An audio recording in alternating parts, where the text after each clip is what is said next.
आज के इस क्लास में सबसे पहले हम लोग परिमेय संख्या तथा अपरिमेय संख्या के बारे में चर्चा करेंगे। उसके बाद कुछ क्वेश्चन को हम लोग देखेंगे। ठीक है, तो इस चैप्टर का यानी वास्तविक संख्या का जो है ये आज चौथा क्लास है। इससे पहले हमने 3 क्लास ले लिए हैं, उसका प्लेलिस्ट भी बना हुआ है, वहां पे आप जाके आप देख सकते हैं। परिमेय संख्या, परिमेय संख्या किसे कहते हैं, है ना?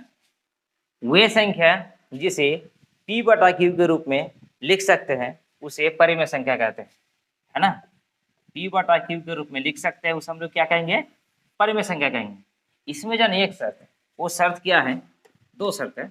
p और q जो है वो पूर्णांक में होना चाहिए, मतलब ऊपर का p और नीचे का q दोनों क्या होना चाहिए? पूर्णांक में होना चाहिए, दोनों ही पूर्णांक में होना चाहिए। और तथा Q का मान कभी भी 0 नहीं होगा। ये 2 शर्त है, ठीक है। ये 2 शर्त पूरा करने के बाद यदि अगर उसको p बटा q के रूप में लिख सकते हैं तो उसे हम लोग क्या कहेंगे? परिमेय संख्या कहेंगे। जैसे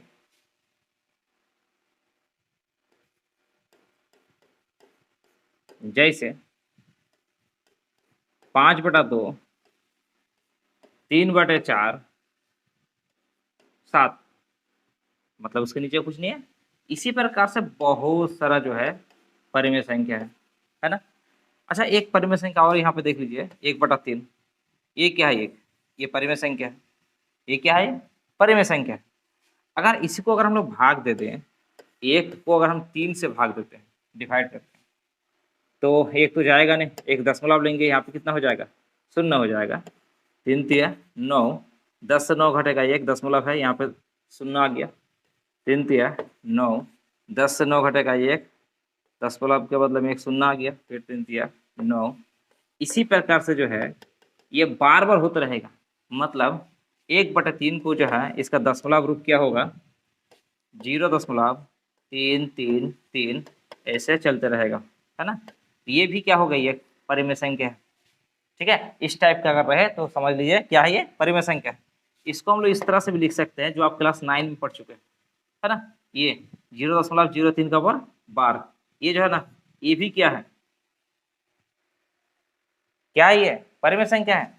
जैसे आप यहाँ पे देखिए 0.6 का पावर बार, ये भी क्या है? परिमेय संख्या, ठीक है। इसका मतलब ये हुआ कि जिसको हम लोग p बटे q के रूप में लिख सकते हैं, p और q जो है पूर्णांक हो, q का मान 0 ना हो, इसे हम लोग क्या कहेंगे? परिमेय संख्या कहेंगे, ठीक है। उसके बाद हम लोग देखेंगे अपरिमेय संख्या।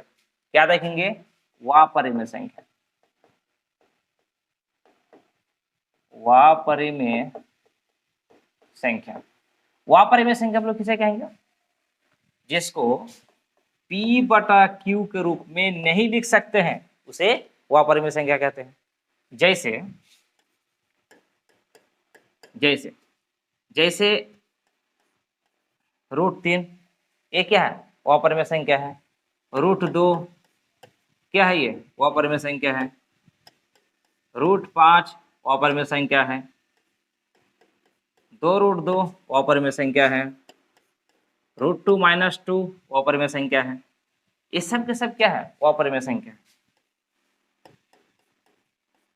फिर आप बोलोगे यहाँ पे, आप यहाँ पे एक क्वेश्चन कर सकते हो, या क्वेश्चन आपके मन में आएगा कि हम √3 को जो है √3/1 हम नहीं लिख सकते हैं? ये भी तो p बटे रूप में हम लिख दिए, तो वहां पे क्यों बोला गया कि p बटे q के रूप में नहीं लिख सकते हैं, है ना। इसका मतलब ये हुआ, देखिए परिमेय संख्या में हम क्या लिखे थे? परिमेय संख्या में लिखे थे कि p और q जो है ये क्या होना चाहिए? पूर्णांक होना चाहिए।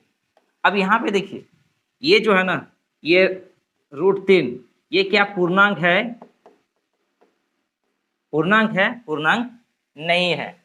और ये जो है ये क्या है? पूर्णांक है,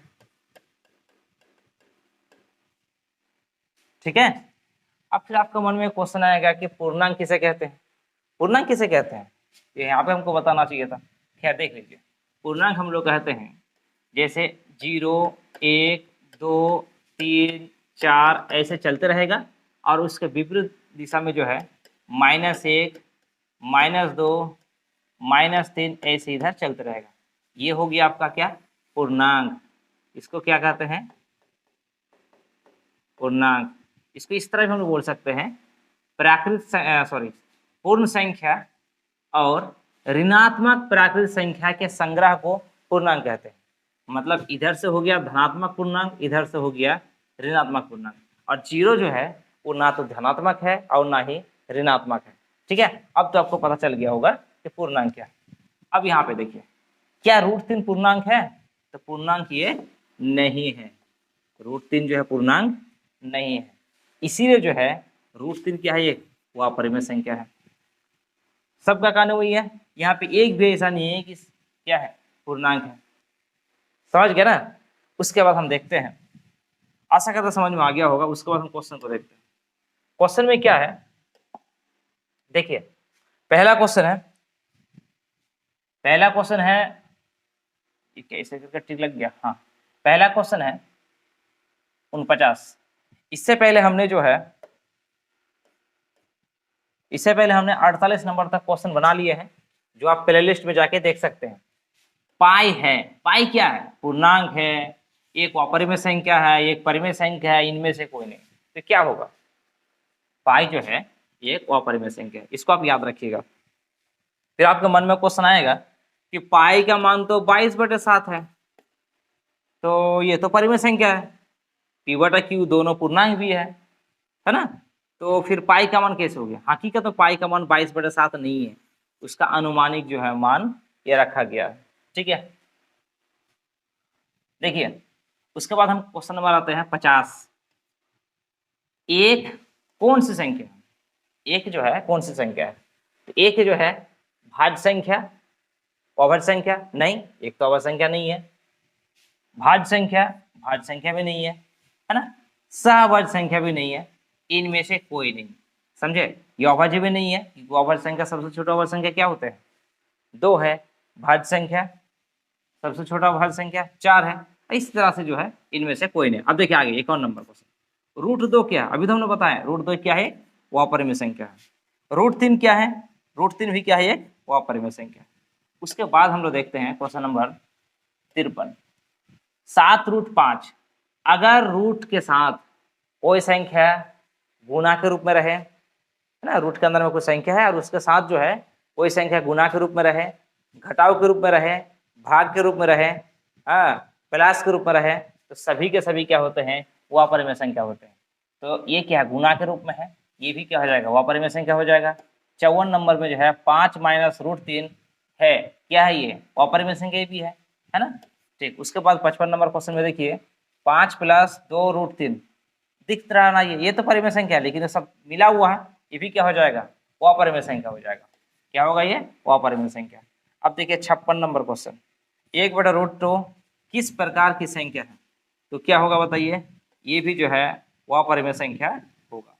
उसके बाद क्वेश्चन नंबर 57, क्वेश्चन नंबर 57 में देखिए √5 किस प्रकार की संख्या है? वो अपरिमेय संख्या है ना, वो अपरिमेय है। उसके बाद 17/8 का दशमलव प्रसार होगा। हाँ, ये थोड़ा सा अलग क्वेश्चन हुआ। 17/8 का दशमलव प्रसार कितना होगा? देखिए 17/8,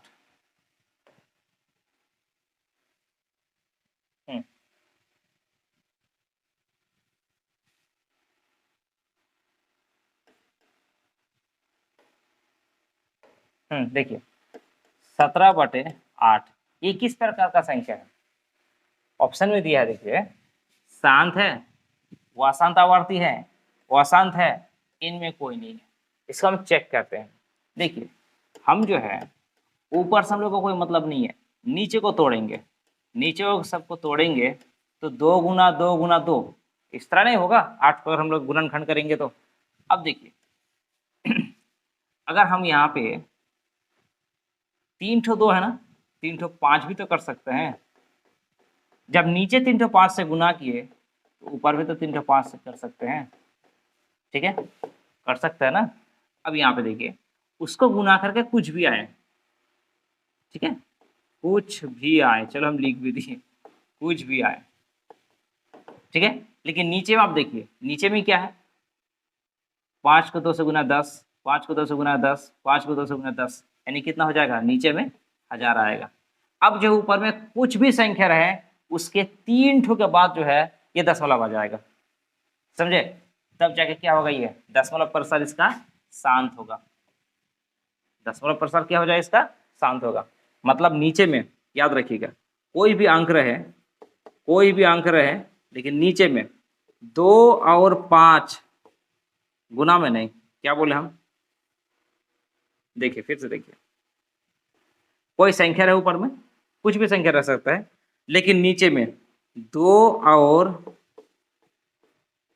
5 रहे, तो क्या हो जाएगा, शांत होगा। 2 और 5 के अलावा और भी संख्या है या फिर और ही संख्या है, तो भी क्या हो जाएगा, उस समय हो जाएगा अशांत आवर्ती।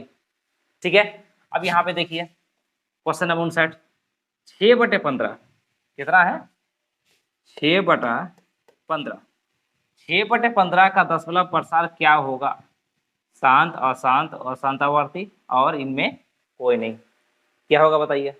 ये जो है आप इसको काटो 3 से, 3 दूगुना 6, 3 पच्चे 15, यानी 2/5। हमने अभी तो कहा या तो 2 अकेला रहेगा या फिर 5 रहे या फिर दोनों मिला हुआ रहे, उस स्थिति में जो है शांत होगा, दशमलव प्रसार क्या हो जाएगा, शांत। क्वेश्चन नंबर 60, 23/2 का पावर 3 मतलब 3 ठो 2 है, 5 का पावर 2 मतलब 2 ठो 5 है ना, 2 और 5 ही तो है, अन्य तो नहीं है ना, तभी अभी क्या हो जाएगा, ये शांत हो जाएगा। उसके बाद देखिए इसमें देखिए 129/2 का पावर 2 है, 5 का पावर 7 है और 7 का पावर 5 है, मतलब ये दोनों तो ठीक है सर, ये दोनों सिर्फ रहता तो ये शांत हो जाता, लेकिन यहाँ पे 7 भी जुड़ा हुआ है, इसलिए इसका हो जाएगा अशांत आवर्ती हो जाएगा। क्या हो जाएगा, अशांत आवर्ती, इसका आंसर होगा। उसके बाद क्वेश्चन नंबर 62, 29/343, 29/343, 43 को जो है आपको क्या करना है, 343 का पहले हमको गुणनखंड करना है, कितना से जाएगा ये देखिए,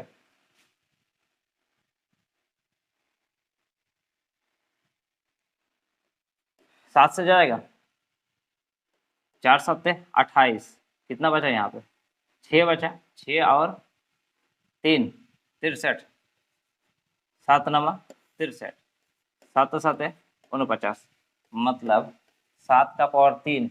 अब देखिए नीचे में कितना रहेगा, यहाँ पे नीचे में तो 7 है, हमने क्या कहा कि 2 और 5 रहना चाहिए, या तो 2 रहे या फिर 5 रहे या फिर दोनों 2 और 5 दोनों रहे, उसके बाद कुछ भी रहेगा उस समय वो शांत नहीं होगा।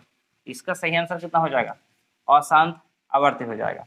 उसके बाद क्वेश्चन नंबर लास्ट क्वेश्चन 63, निम्न में कौन सी परिमेय संख्या शांत दशमलव प्रसार के हैं, शांत दशमलव प्रसार हैं। अब देखिए परिमेय संख्या शांत दशमलव प्रसार है, ठीक है। अब यहाँ पे देखिए इसके नीचे में 8 है ना, मतलब 8 है, मतलब क्या होगा नीचे में 2 गुना 2 गुना 2, ऐसा ही तो है। यहाँ पे देखिए 455 है, 455 का मतलब क्या,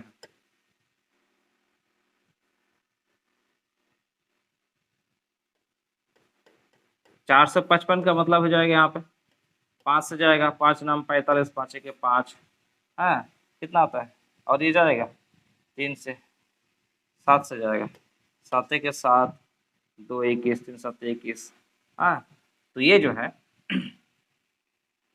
मतलब यहाँ पे 5 के अलावा, 5 और 2 के अलावा अन्य अन्य संख्या है, ठीक है। इसलिए जो है ये शांत तो नहीं होगा, ये शांत होगा और ये भी शांत नहीं होगा, इनमें से कोई नहीं तो होगा ही नहीं, ठीक है। यदि आपको अगर ये वीडियो अच्छे लगे तो लाइक शेयर कीजिए, है, और चैनल को सब्सक्राइब कीजिए। Thank you.